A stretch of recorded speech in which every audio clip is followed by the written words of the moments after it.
Your beat has officially been broken. World premiere.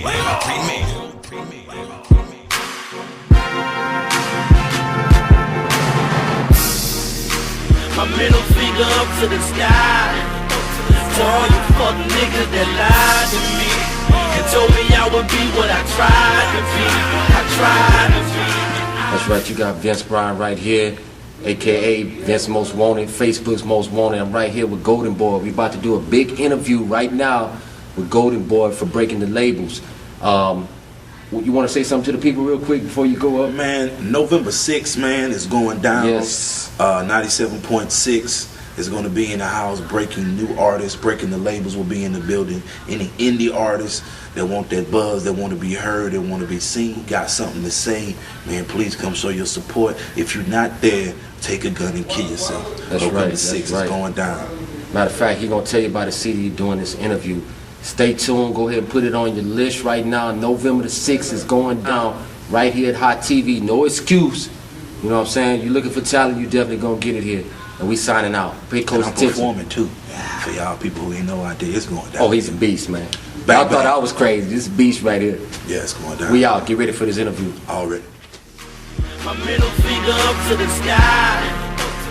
Again, you guys, thank you for tuning in. This is Vanessa Chosen Marie with Breaking the Labels. I am here with Golden Boy, and it's a privilege to have him here right now. This young man is awesomely talented, Houston artist, and I tell you, I recently went to his video release party, and what I witnessed on the stage, just a lyricist and definitely a hip-hop artist. So he represents what we preach at Breaking the Labels to the fullest. And Golden Boy, if you could just kind of give us a brief background of what you're doing. I had a chance to meet a lot of people. A lot of people met me. A lot of people said they was going to do different things for my career. Ended up never doing it. A lot of people seemed to be for me, seemed to be in my corner, was very opinionated about my future and about what I'm doing, how I'm doing it, what I'm saying, who do I appeal to. And I came up and met somebody by the name of Quentin Malvo, who saw my vision for what it was, like in real time. So as fast as I'm moving, that's as fast as he's moving. So which means they're not slowing me down or vice versa. And the pace moved kind of fast, you know what I'm saying? We kicked off with a huge party. Guns N' Roses was the CD that came out, mixtape or whatever, and it took off. It went on to sell over 4,500 copies, and that's locally. After that success of that CD, man, it just kind of spawned different other things. Guest appearances here, guest appearances there. Lupe Fiasco reached out and touched me, called me to his video shoot, jumped in his little video, did a cameo with that. And man, just after that, man, everything just took off, man. Shout out to everybody who believed in me and who, you know, had full faith and confidence in what I was going to do, which brings me to where I am now, and why I'm sitting in front of you. Well, I think that's awesome to have someone like Quentin. Is it Daw Enterprises? Daw Enterprises in the heart of the streets entertainment. Okay. I think it's pretty awesome to have a team of people behind you and that really support your dream and see your vision. Yeah. That is something that Vince and I discovered when people get involved with what you're doing and they actually see the vision the way that you do. You move so much faster in doing what you're doing and accomplishing things. So I'm glad to know that you have that. I was listening to your song, To the Sky, and it embodied so many emotions in that song. If you could just kind of give everybody an overview of how you came up with that. The first thing I'm going to say about this video is don't people out there get it twisted. When I say to the sky, I don't mean to God. I don't mean that at all. What I mean is to people who didn't believe in what your vision was when you gave it to them. You know what I'm saying? For those who took me around the ringer, you know, the industry ringer. Yeah, man, I got you. I'm going to look out for you. I'm going to make sure your song get played. All you DJs that's not 100, y'all know who y'all are. You know what I'm saying? All you labels that not 100, you know who you are. But that's what middle finger to the sky meant. It meant to those people. You know, because when you see somebody and you don't like them, when you get into an altercation, you're like, you know what I'm saying, or in the car or whatever. So that's what I mean by to the sky. No reference to God at all. It means to people directly. And just, you know, going through the pain. You know, I got a line when I say, that's my heart that you stepped on. And if I had a heart attack, you would be dead wrong. Grab a bottle of gin and just take a swig. With all this deep-rooted pain, it'd be hard to dig. What I'm saying is, people have looked at my CD. You know, I work hard for it, manufacture it, and press it all up. And I give it to somebody. And they'll swear they're going to listen to it. And swear they feeling what I'm feeling. And 10 seconds later, it's on the ground. Or they throw it in and they disregard it. That's my hard work. That's my heart I gave you on that CD. If you didn't want it, you should have gave my goddamn CD back and put it in my hand. So I could have made some money off of it or gave it to somebody who wanted to listen to it. That's what I mean by that. You know, or even when I'm doing a show, you know what I'm saying, when I know the crowd feeling me, but it's somebody else who they promoting for the whole event, and they, you know what I'm saying, get the most uproar, the crowd loves them more when they know I'm the hotter artist. That's my heart that you stepped on. But since I'm a man, I'm going to keep it moving because I know what my destiny is and where my faith is at. So that's what middle finger to the sky is for all the niggas. I'm glad you touched on that too, especially with your product. And either giving your product to someone or selling it to them. I always tell artists, you know, sell your product rather than give it away because people will respect it more. It's just like if you go to Burger King and they give you a bad meal, if you pay $4 for it, you're going to eat it. You're gonna eat it, regardless if it's nasty or not, because you paid for it.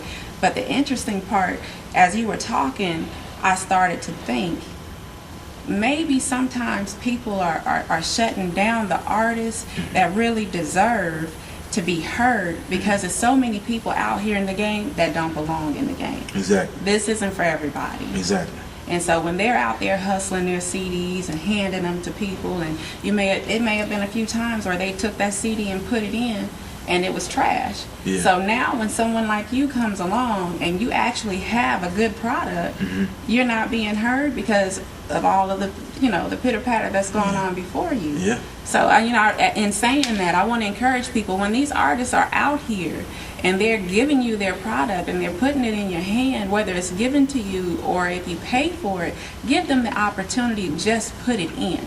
Because I guarantee you, if the artist is any kind of artist that is about their talent, the first song you hear is going to sell you. And you'll listen to the rest of that CD. And if you don't give them that opportunity, you will never know that that's a star artist. And just being real with you, if I go out right now and grab 20 nigga CDs on the block, one may be alright. That's a real statistic. One may be alright. That's a real statistic. So that's why people not receptive of it. Nobody wants to hear it. That's why when I look at a CD, I look at the presentation of the CD. If it looked like it could be something, you see what I'm saying? If it looked like, and I always ask our artists, you know, and this is what I did, so I'm telling y'all this is what they should do. When you're an artist and you pumping your CD, always have a CD player or MP3 player somewhere you can get somebody to listen to what you do before they spend their money. That's right. And if you're that cold and that bad, then fuck it, don't even have one. Just spit a verse of 16 or something on the spot. That way I know I can fool with your music. And then when I get people, nah, I can't rap right now, or I don't have a CD player, that kind of scares me and lets me know, I don't know if you really want to do this, because you don't want to spend no 16 for me, which means you're not interested in promoting your product that you work for. It's getting your money. So if you just want my money, I give you $5 you can keep your damn CD. So that's how I feel about stuff like that. Well, I tell you what, y'all heard some good information right here from Golden Boy. And real talk, that's someone in the game giving you the game, telling you what you need to do out here in these streets to be successful. That's good advice. I'm telling you, I buy CDs from guys all the time just to support indie artists and what they do, and I've never seen anybody do what this man just told you to do. That's marketing. So first you got to understand that putting your product out there, it needs to be quality, and you need to have some good marketing and planning behind it. So I appreciate you sharing that information with everybody. That's golden. For real. I got one more. I need to wrap it up.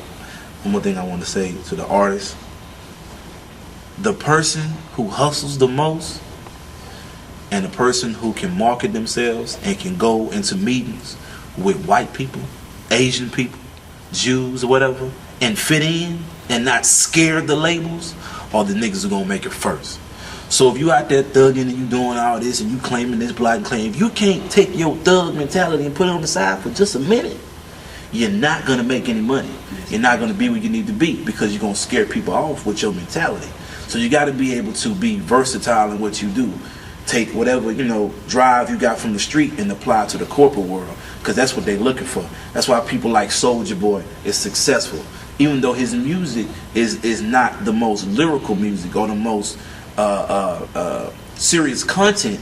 He's able to mix in with them people because he can throw on that suit and tie. And he was a nerd before he ever was on that. Exactly. So you gotta know when to be a nerd, and you gotta know when to be a street nigga. You know what I'm saying? And those two who can combine them are success stories like Jay-Z, 50 Cent, so on and so forth. This is why these men are in these board meetings and at different levels in their career, be it politics or whatever. That's why they're at that level, because they can blend in. If you can't blend in, you're not going to make no money. You have to be able to hustle better than the next man. A person with my talent or Vince's talent, if we don't hustle as hard as the person who suck, then we're going to be on the sideline. The person who suck and whack going to be in the limelight, because they want it more than what we wanted. And we feel sometimes when we good, we know we hot, we don't got to hustle like the next man. Wrong. I'm going to hustle 10 times harder than the dude who whack, to show him he need to go home and sit down. So that's why I do this, man. That's right. And I mean, you have to get out there and hustle and make it happen. No matter how talented you are, if you don't get out there and put in the grind yourself, nothing is just going to be handed to you, and it's not going to walk into your door. Seriously, you do have to make that happen. Yes, ma'am. Golden Boy, I am truly appreciative of you taking the time to interview with me. Before we do close out, I want you to let everybody know where they can get at you. Oh, they can get at me on iTunes. Golden Boy to the Sky, iTunes. Go download the single, man. If you want to get at me on Facebook, it's George Phelps on Facebook, like Michael Phelps, Phelps. George Phelps on Facebook. Get at me. If you want to tweet me, go ahead, 44 Golden Boy, and follow me, 44 Golden Boy. And it's been a pleasure. I'm just blessed to be here with you and hear what you have to say. And it's real, man. It's an honor and a pleasure. Well, thank you. I really appreciate you taking out the time. And thank you guys again for tuning in. Once again, we're here with Golden Boy, and he just spit knowledge on you. I'm glad that y'all are paying attention to these videos. Take some of this knowledge and do something with it. And once again, get at Golden Boy, iTunes. Get what he has, because it's hot. And I can tell you that just from being and watching his performance and listening to the video. Oh yeah, it's hot. So make sure you get at him. Chosen Marie, we are signing out. Break it. How the dice used to roll. Damn near took a nigga's soul with the phone. But I was so enticed and seemed like a nigga kept on writing. Hey, niggas kept on hating, but when they see me now, all they say is I'm amazing. And that's just for the nigga word. So when you catch me in the driver lane, I gotta swerve. Gotta take a puff for the new herb. When you spot what I spot, man, it's reserved. Niggas say I'm up there with Pop, B.I.G. so they see me and they never stop. Say I write like a poet if it